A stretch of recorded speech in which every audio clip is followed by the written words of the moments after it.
ঈদের আগে তেল চিটচিটে রান্নাঘর পরিষ্কার করে গুছিয়ে রাখলাম। পুরোটা বাসা সুন্দর করে ক্লিন করে ঘরটা একটু নতুন করে সাজিয়ে নিলাম। লাস্ট মিনিটে আমাদের ঈদ শপিং কি করলাম সবকিছু নিয়ে থাকবে আমার আজকের ভিডিওটি। আসসালামু আলাইকুম, সবাই কেমন আছেন? যে যেখান থেকে বসে আমার আজকের এই ভিডিওটি দেখছেন, আশা করছি আপনারা সবাই আল্লাহর রহমতে অনেক বেশি ভালো আছেন। আলহামদুলিল্লাহ, আমরাও ভালো আছি। নতুন একটা ব্লগে সবাইকে ওয়েলকাম জানাচ্ছি।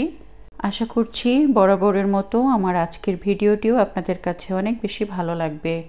ভিডিওটা শুরু করলাম সকাল থেকে, সকাল বলতে এখন 11টা বাজে।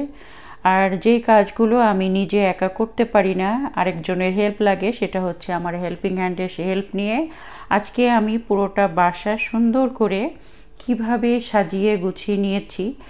ঈদ আসলে, ঈদ আসার আগ দিয়েই কিন্তু আমরা প্রতিটা ঘরেই মনে হয় এই কাজগুলো করে থাকি।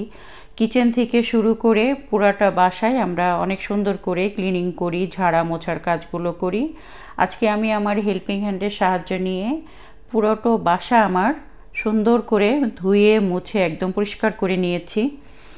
আর যে কাজগুলো আমি নিজে পারি না, অবশ্যই সেই কাজগুলো আমি আমার হেল্পিং হ্যান্ডের সাহায্য নিয়েই করি।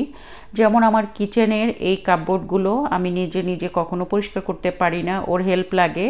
তারপরে আমার ফ্লোর ক্লিন করার জন্য, আমার ঘরের ঝুল ঝাড়ার জন্য, তারপরে আমার ফ্লোর ক্লিন করার জন্য, আমার বারান্দা, তারপর ওয়াশরুম, এগুলো ক্লিন করার জন্য অবশ্যই আমার একজন হেল্পিং হ্যান্ড লাগে।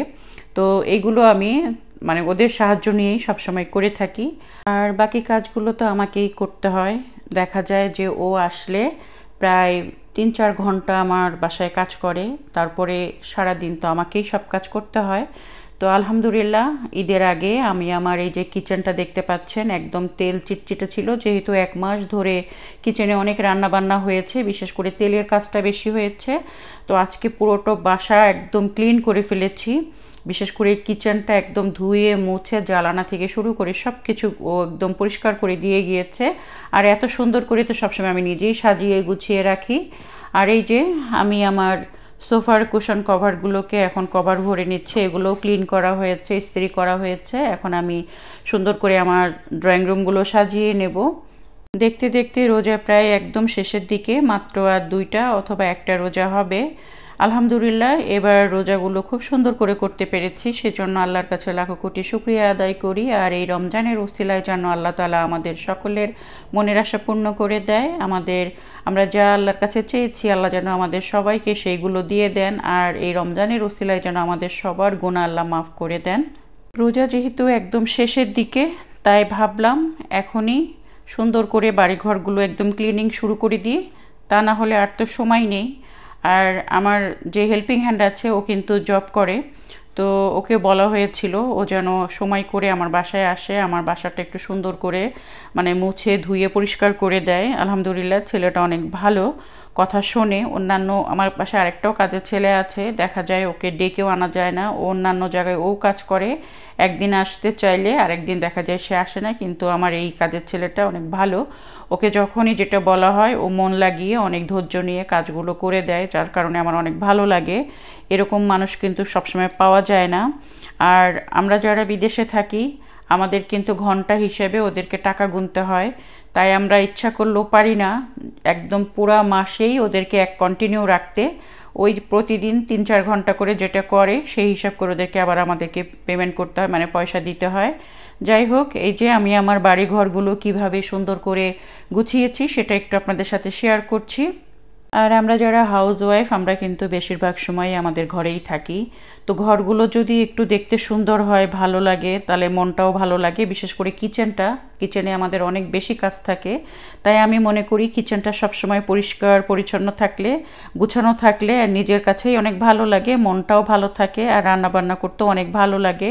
আর ঘরগুলোতে যখন ঢুকবো, ঘরে যখন দেখবো একদম পরিপাটি সাজানো গোছানো, এরকম সুন্দর বিছানা দেখলেও কিন্তু মন চাইবে একটু এসে বসি বা একটু শুয়ে থাকি। এলোমেলো জিনিস আমার একদম পছন্দ না, আমি অনেকবার বলেছি। তাই আমি সবসময় চেষ্টা করি ঈদ আসার আগে তো অবশ্যই বাড়িঘর আমি একটু মুছে ধুয়ে পরিষ্কার করে অন্যভাবে এদিক ওদিক করে সাজানোর চেষ্টা করি। আর নর্মালি তো আমি একটু পরিপাটি থাকতেই বেশি পছন্দ করি, তাই আমি সবসময় একটু গুছিয়ে রাখি বাড়িঘর। আর আমি কিন্তু একদম প্রতিদিন বসে থাকি না, কোনো না কোনো কাজ না আমি করেই থাকি। যেমন আমার কিচেনের কাজ, এরকম ঘর বাড়ির কাজ আমি সবসময় প্রতিদিনই, কিচেন হোক বা ঘর হোক, কোনো না কোনো কাজ করি, মোছামুছির কাজ করি, যে কারণে আমার ঘরের প্রত্যেকটা জিনিস খুবই মানে পরিষ্কার চকচকে থাকে, কোনো রকম ময়লা থাকে না, একদম পরিষ্কার থাকে। আমি কিন্তু মাসে একবার ক্লিন করি না, আমি প্রতি সপ্তাহেই দেখা যাচ্ছে কোনো না কোনো ঘর একদম ঝেড়ে মুছে পরিষ্কার রাখি। আমি কুশন কভার থেকে শুরু করে সব কিছু মুছে পরিষ্কার করে রাখার চেষ্টা করি। কথা বলতে বলতে কিন্তু আমি আমার পুরোটা বাসা আপনাদের সাথে শেয়ার করলাম আমি কিভাবে গুছিয়ে রেখেছি। আজকে সারাদিন বাসায় এত কাজ করেছি যে শরীরটা একদম ভালো লাগছিল না, চলছিল না। সমস্ত বাসা ক্লিন করা, ধোয়া মোছা করা কিন্তু অনেক সহজ একটা ব্যাপার না। তারপরেও কিন্তু আমি একা করিনি, আমি হেল্পিং হ্যান্ডের সাহায্য নিয়ে করেছি। তারপরেও কিন্তু আমি ভীষণ টায়ার্ড, কারণ কোনো কিছুই একা একা করা সম্ভব না। সারাদিন এতটা টায়ার্ড ছিলাম, আপনাদের ভাইয়া বলল তোমাকে ইফতারি তৈরি করতে হবে না, আজকে আমরা বাঙালি রেস্টুরেন্ট থেকে মানে ইফতারি কিনে নিয়ে আসবো। তো চলে আসছি বাঙালি রেস্টুরেন্টে, এখান থেকে ইফতারিতে যা যা লাগবে সব কিছু কিনে নিয়ে বাসায় যাব। কারণ সারাদিন অনেক ধকল গিয়েছে, অনেক পরিশ্রম হয়েছে। আর শুধু যে আমি আজকে ঘরবাড়ি ক্লিন করেছি সেমনটা না, আমি কিন্তু মাঝে মধ্যে আমার আশেপাশে যে শপিং মলগুলো আছে সেখানেও গিয়েছি। টুকটাক কিন্তু অনেক লাগে, ঈদের আগ দিয়ে সংসারে প্রচুর জিনিস লাগে, সেগুলোও কিন্তু কেনাকাটা করে আবার বাসায় এসেছি। বাসায় এসে আবার কাজ করে মানে একদম যাকে বলে একদম পুরো আমি টায়ার্ড। তো এই যে চলে আসছি এখান থেকে ইফতারি নেওয়ার জন্য, ইফতারি কিনে নিয়ে আসছি। আর বাসায় আমি একটু দইয়ের শরবত করে নিলাম, কারণ শরীরটা আর একদম চলছিল না।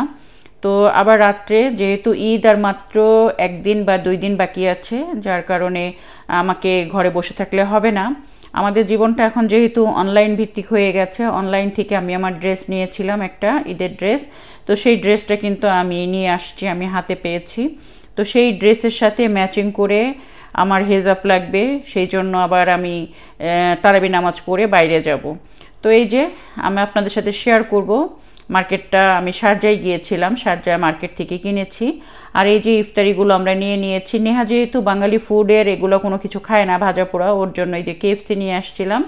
তো ও আবার আমাদেরকেও দিল, বলল তোমরাও খাও। আসলে কি রোজা থেকে মনে হয় সব খেয়ে ফেলবো, কিছুই খাওয়া যায় না। তো যাই হোক, তারাবি নামাজ পড়ে এই যে আমরা চলে আসছি। এটা হচ্ছে অনেক পুরাতন একটা মার্কেট, গোলসুক, শারজার ট্রেন মার্কেটও বলে অনেকে। তো এখানে চলে আসছি আমার মাথার হেজাব কেনার জন্য।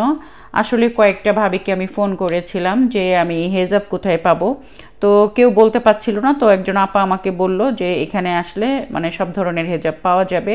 তো 2-3 বার ঘোরার পরে কোনো পার্কিং পাচ্ছিলাম না। আসলে এই মার্কেটে এসেই বোঝা গেল ঈদের যে একটা আমেজ, এটা বোঝা গেল মার্কেটে এসেই। একটা মানে মনে হচ্ছে ঈদ ঈদ ভাব, কারণ এত ভিড় এত ভিড়, গাড়ি পার্কিং পাচ্ছিলাম না। লাস্টে এই যে মার্কেটের এই পাশে যে একটা মার্ট আছে, এখানে এসে এই যে গাড়ি পার্কিং করে রোড পার হয়ে মানে ক্রস করে এখন আমাদের ওখানে যেতে হবে। আমি একটু শারজায় মানে ভিউটা আপনাদেরকে দেখাচ্ছি রাতের, খুবই সুন্দর। এই জায়গাটা কিন্তু কর্নিশের একদম পাশে, যার কারণে এখানে অনেক বড় বড় বিল্ডিংগুলো দেখতেও খুব ভালো লাগছে। তো একটু আশেপাশে ভিডিও করলাম যে ঈদ উপলক্ষে মার্কেটগুলো কি সুন্দর সেজেছে আর কতটা জমজমাট, সেটা একটু দেখাচ্ছি আপনাদেরকে। দুবাই শহরে আমি 23 বছর ধরে আছি, কখনোই এই মার্কেটটাতে আমার আসা হয়নি। তো যখনই শুনলাম যে এখানে অনেক ধরনের মানে হেজাব কালেকশন আছে, তো আর দেরি করলাম না, একদম তাড়াহুড়া করে চলে আসলাম। তো বাসার থেকে নামাজ পড়ে আস্তে আস্তে প্রায় রাত 11টা বেজে গিয়েছে। আর আরব দেশে কিন্তু মার্কেটগুলো রাতেই খোলা থাকে, একদম সেহরি পর্যন্ত কিন্তু মার্কেটগুলো খোলা থাকে। তো এই যে খুব সুন্দর সুন্দর, এখানে এসে আমার মনটা ভরে গেল। আসলে অনেক ড্রেসের সাথে শাড়ির সাথে আমি হেজাব খুঁজে কিন্তু পাই না, যার কারণে মনটা অনেক খারাপ থাকে, ম্যাচিং করতে পারি না। তাই আমি ভাবলাম যে অনলাইন থেকে যখন জিনিসগুলো কিনি, এক কালার দেখে অর্ডার করি, বাসায় নিয়ে আসার পরে সেটা আরেক ধরনের কালার হয়ে যায়, সেটা কিন্তু পরে দেখা যায় ওর সাথে মানে হেজাব ম্যাচিং করা খুব মুশকিল হয়ে যায়। যাই হোক, এখান থেকে আমি 5-6টা হেজাব নিয়ে নিয়েছি। আর এই যে দেখেন কি সুন্দর শোপিস, শোপিসের প্রতি তো আমার অনেক দুর্বলতা। শোপিস দেখলেই আমার কিনতে ইচ্ছা করে, মনে হয় কখন নিব কখন নিব। অনেক সুন্দর সুন্দর শোপিস ছিল এই দোকানটাতে। আপনাদের ভাই আমাকে মানা করছে যে না, এখন কোনো কিছু নিও না, ঈদের পরে আসো।